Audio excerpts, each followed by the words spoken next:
Welcome to the Sales and Marketing Playbook Unleashed, the premier podcast for innovative growth strategies, hosted by two seasoned experts. Meet Evan Polin, the president of Polin Performance Group, a master in sales coaching with over 2 decades of experience. Evan is not just a consultant, he's a force in sales, focusing on mindset, planning, and skill development. He's also the co-author of Selling Professional Services the Sandler Way. Joining him is Craig Andrews, partner and CEO of Beholder Agency, an expert in growth marketing. With 20 years under his belt, Craig blends marketing creativity with strategy to propel businesses forward, making Beholder Agency a leader in effective marketing solutions. Together, Evan and Craig are here to share their wisdom on winning strategies, best practices, and transformative insights that will fuel your growth. Get ready to revolutionize your sales and marketing approach right here on the Sales and Marketing Playbook Unleashed.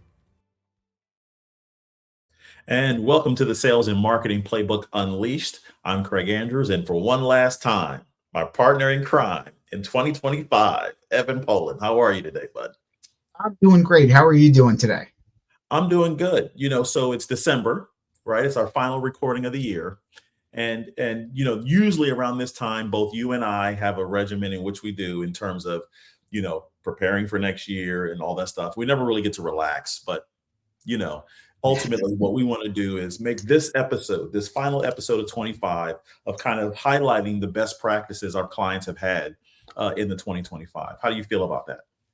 Yeah, I think it's great for us to highlight what's worked for our clients, what's worked for us, give folks some things to think about, and quite frankly, whether you're listening to this when the episode drops or you're listening to this in June of 26, the tips that we're going to give you are not just tips for the end of the year or tips for the beginning of the year, but these are best practices that can really help you build your business. And again, I think that oftentimes people also like to want to make sure that they're getting their feedback, they're getting their advice from folks who are actually out there doing it and not kind of talking from an ivory tower. So, Craig, even before we talk about your clients, for your business, for Beholder Agency, how has 2025 been, and what are some of the things that are working specifically for your business before we get to your clients? Great question. So our business has had a stellar year, probably our best year yet, and primarily thanks to you. I actually finally listened to Evan, guys. So ideally, we're going to listen to Evan more in 26 as well. Don't take 16 years to do it. It's too late. It's already gone. That's the past, right? I gotta let that go. But ultimately, the things that's worked for us is I firmly believe that it's very difficult to learn how to be simple, right? To simplify yourself, right? We get so caught as business owners of doing all these things and so forth that the art of simplification is really what we kind of mastered, and it came from the process that you helped us put into place. And then we began to apply that to our business and then to our clients. Being able to simplify your message, especially in the technology world that we're in today, simplifying your message so that people really have one focus when they talk about you. We do a plethora of things, but ultimately people know if I need good marketing solutions, that Beholder can help them. And that was really where things changed for us, because we got them asking more questions, which I know is your big thing. Get them to talk more than us talk. I heard your lessons. I got it. Right? They were able to tell us, here's where I'm having a problem. Are you able to fix it? And we fixed that problem. Now, other things build onto it, but being able to fix that simple problem is really where we began to have success this year. How about yourself? So fortunately, 2025 was a great year for Polin Performance Group. Probably going to end up with about 35% growth this year, which for us is phenomenal, because we only have so much bandwidth to work with our clients, although that is something that we're fixing and have started to fix towards the end of this year and as we go to 2026. But fortunately, it's been a great year. And for my business personally, I think it's a couple of things. I think it gets back to, at least part of it, gets back to your relationships. Are you doing a good job reaching out to the people who are your raving fans, who are your advocates? Are you leveraging those folks to see whether there's more business that you can do there, whether or not they're willing to tell other people about you? to surround yourselves with other people who value what you do and are around the kinds of clients and really develop some good relationships and strategic partnerships. So I think that is key. The other thing from a sales perspective that I teach, I don't always implement, but this year did a really good job of implementing it. You listen to yourself. Every once in a while, somebody's got to. Exactly. Qualify or disqualify quickly. Yeah. By the way, much easier to do when you've got a full pipeline versus I'm desperate. I only have 2 opportunities in the pipeline, so I have to hold on tight. But the amount of time for me from first conversation to getting a decision has probably been cut in half again. Yeah. Folks who are ready, I've had turnaround times of less than a week between first conversation and signed contract. And being willing to disqualify, being willing to ask the hard questions. And Craig, I know that you're probably going to talk about this in some of the best practices for your clients, but really knowing who your client avatar is. Yeah. Not trying to make everybody fit, really thinking about, okay, who can I best help? Who is going to see the best value out of my service, out of my prospect? Yep. Once you start to identify that and talk to more of the right people, qualifying and disqualifying becomes much easier. It happens much more quickly, and you will see much better results and a lot better productivity because you're not spinning your wheels on opportunities that probably never had any chance of closing in the first place. That's right. And I love what you said there. And as we transition here a little bit, we're going to transition for you guys best practices that we've seen our clients have success with this year, and that you definitely, because we're the playbook, you should be implementing in 26 if you haven't already. So Evan, why don't you start from a sales perspective? Let's give them something simple that that your clients have success with, that you definitely want people to move forward with in 26. So I would say my most successful clients and my clients that have had the most success this year, keep your eye on the ball, especially for those of you who actually have to do the work. If the work comes in, keep your eye on the ball. Make sure you have goals. You know how much revenue, how many clients I need to bring in, and keep that somewhere where you're looking at it on a regular basis so that you are always reminded of, what do I need to do? Okay, if I know that I need to bring in 3 clients a month, what marketing activities are we going to do, and what is that driving? What things do I need to do to leverage my relationships? What sales activities do I need to do to drive that in? But when you have that front and center, when you're looking at that number at a minimum on a weekly basis, if not a daily basis, it will drive you to do the right activities. I will also tell you, for those of you who use a CRM, one of my clients, a big shift that they made this year, it's a client that has ongoing clients, ongoing orders, but they also had a hard time disqualifying opportunities. And what they did is, rather than just have the pipeline, they moved from their pipeline in their CRM more to tasks. Okay, with each company, do we have a clear next step? Is there a specific opportunity we're talking to them about? If the answer to those questions is no, it's no longer a sales opportunity. We may throw it back into the marketing bucket, but don't have things continue to be in the pipeline because you think that somebody might be a good prospect someday. If you don't have clear next steps, if you don't have a clear action, if you don't have a clear service or a clear product that you've already talked to them about and they're interested in buying, they should be in the marketing bucket, not in the sales bucket. And that's really helped them to clarify what they need to do to move the ball forward on specific opportunities, and which things they need to make sure need to go into a marketing nurture campaign so that they stay front of mind, so that when they do proactively do an outreach in 3 months or in 6 months with a sales activity, that they are top of mind when they start to reach out to their prospects. So Craig, what are some things that have worked well from a marketing perspective for your clients? The things that's worked well is literally the things you just referenced, right? Ultimately, the difference that we find that clients have had success with is having small touches more than big bangs, right? As budgets get a little tighter, depending on the industry you're in and cost of things and stuff like that, the relationships that you mentioned earlier has to apply online or on your marketing efforts. There has to be a relationship that people can understand you. And if you know your ICP, your customer that you're really targeting, the relationship becomes better.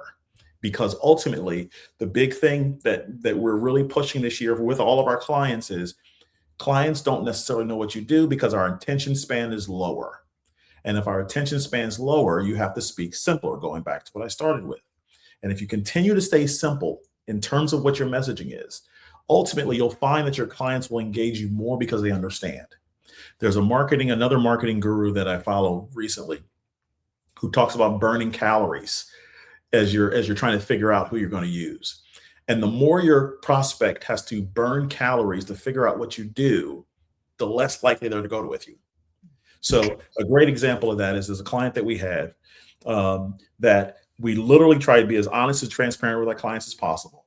And we look through their stuff and I go, I have no idea what you do. I'm sure they loved hearing that. Yeah. I can be a bad guy sometimes, but I go, I'm sorry. I'm not the smartest guy in the world. I can admit that, but I don't understand what you're trying to tell me.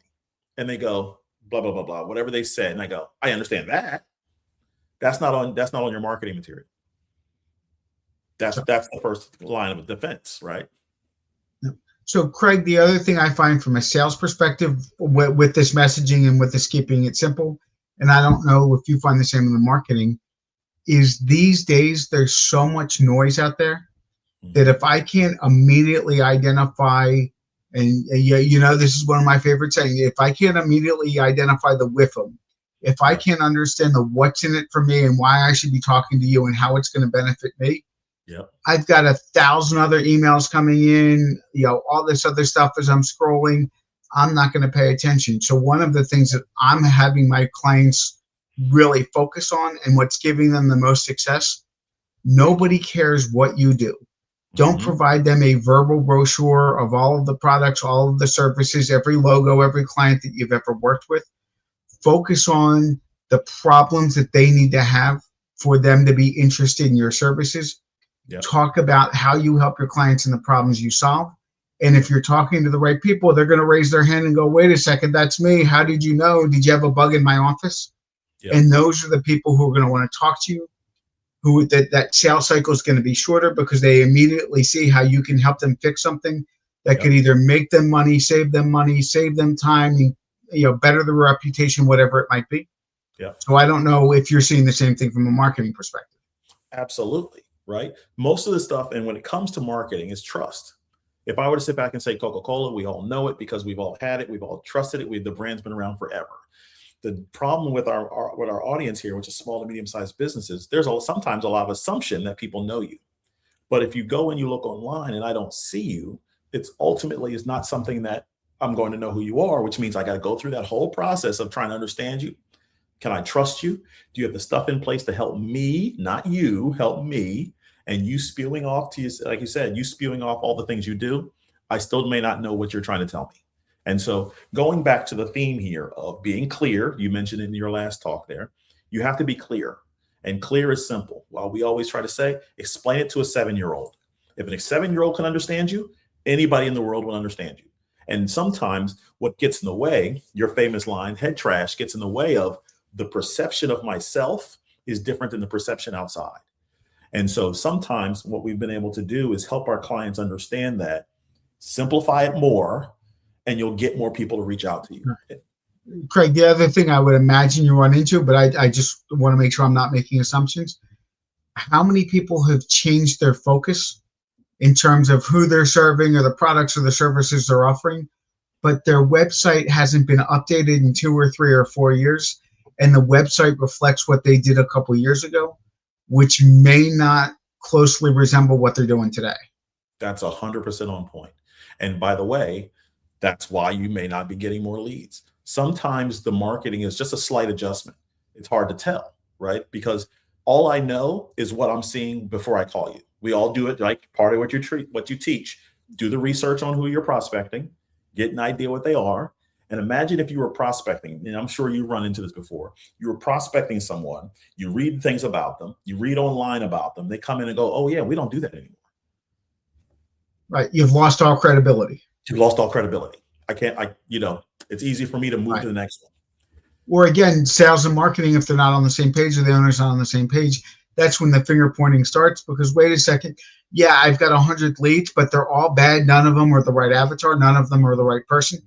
Yep. And that's when you get the finger pointing. That's why if you're a larger company, the owner, the president, leadership needs to be involved to make sure that the company is going in the right direction, that's going into their vision. Yes. And then sales and marketing need to be brought together to make sure that they understand the vision, and then the messaging is matching what the people out in the field are saying as they're talking to prospects. Mm-hmm. Otherwise, you're going to have a disaster. And what I'll tell you is you lobbed that up perfectly for us. This is the reason that we started this podcast, is for people to understand, one, there's a difference between sales and marketing. People still confuse that, and it's not the same. I always like to simplify it, right? Marketing is basically what people are saying about you before they talk to you. Once they have an interest, sales comes in and lets them know how they can help them, right?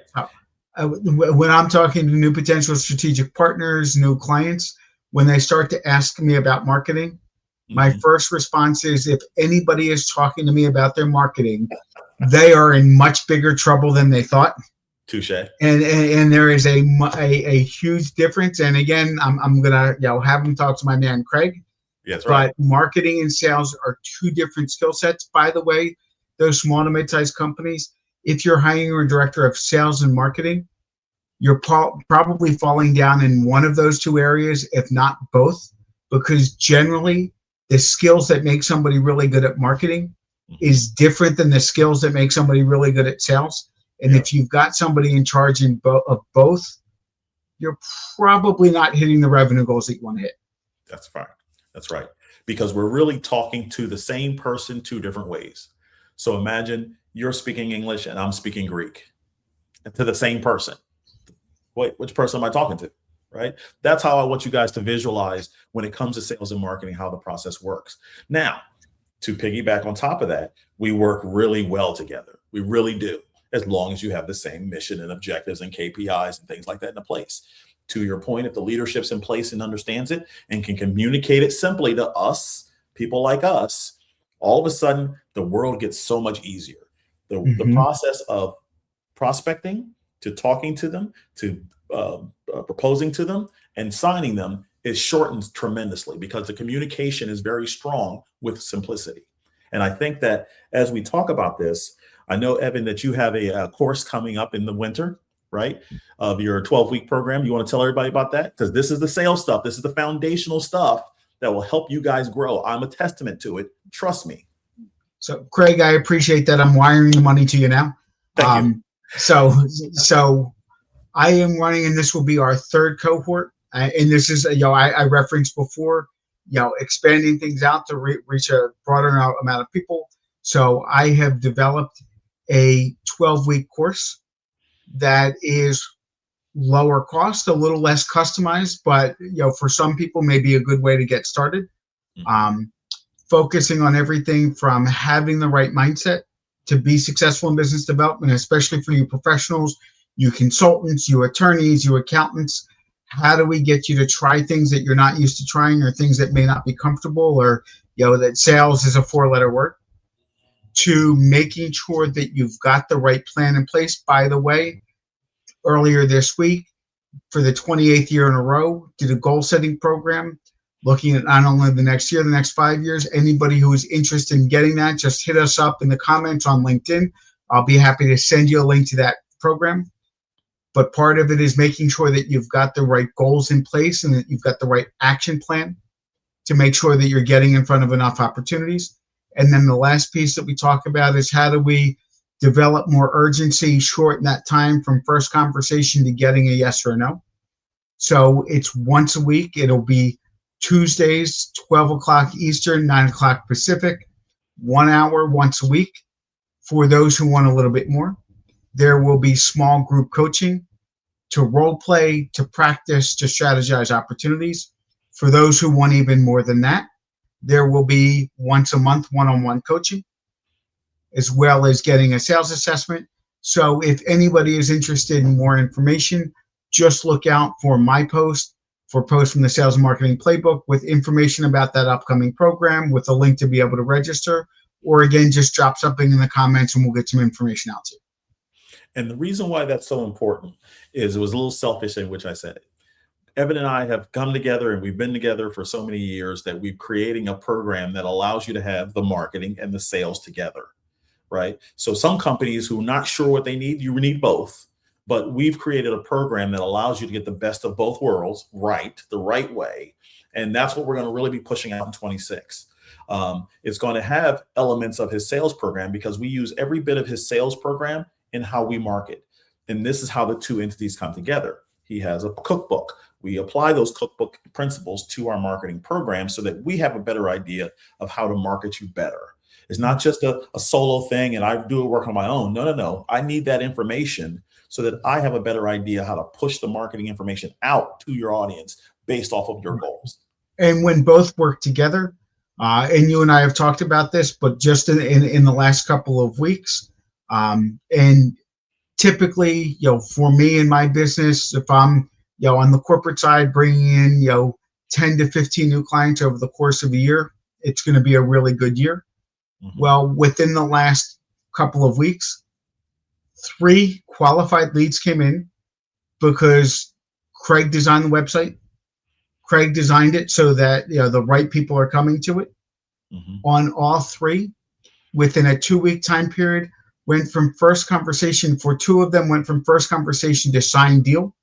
For the third one, now speaking at a group with 20 different companies in the technology sales space, all because the right marketing drove the right people to the website, which then led them to do a call to action, which was to reach out and schedule an appointment, and then having a good process to qualify or disqualify opportunities will very quickly get you to, is this a good fit? If it's not, that's okay. If it is, we're going to talk through next steps. So that's why it's so important for the 2 to work together.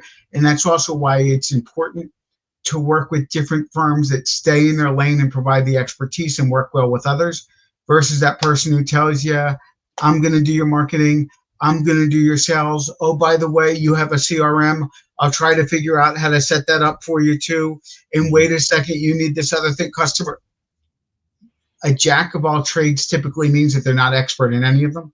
That's right. So that's why it's so important, whether you decide to hire an outside consultant, whether you are going and just looking for additional resources, that you're finding the right people to help fix the right problems.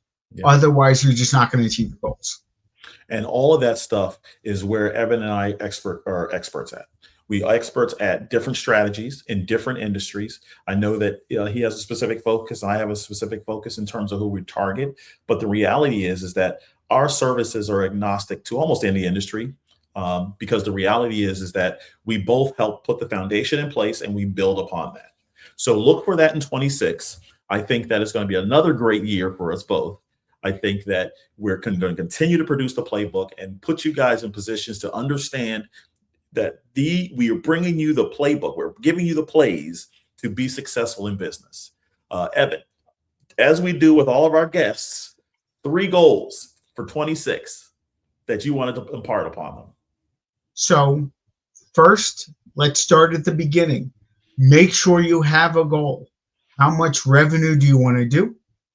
If you're somebody who's got ongoing business, ongoing clients, how much revenue is already booked to give you what the gap is? And let's determine how many new engagements, how many new clients, how many new products or services need to be sold to hit the goal, so that now we have something that we can work with in terms of developing a plan. Second, I always find that for me personally in my business, for a lot of my clients, the past is a good predictor of the future. So look back through all of the business that you brought in this year. Where did it come from? If it came from a marketing campaign, what campaigns had the best hit rate? If it came from networking, where did you go? What associations? If it came from clients, what is your strategy in terms of proactively asking for referrals? So that's 2, look at what's worked. so that you can figure out what you should be doing more of as we get into the new year and what you should be cutting because it didn't work.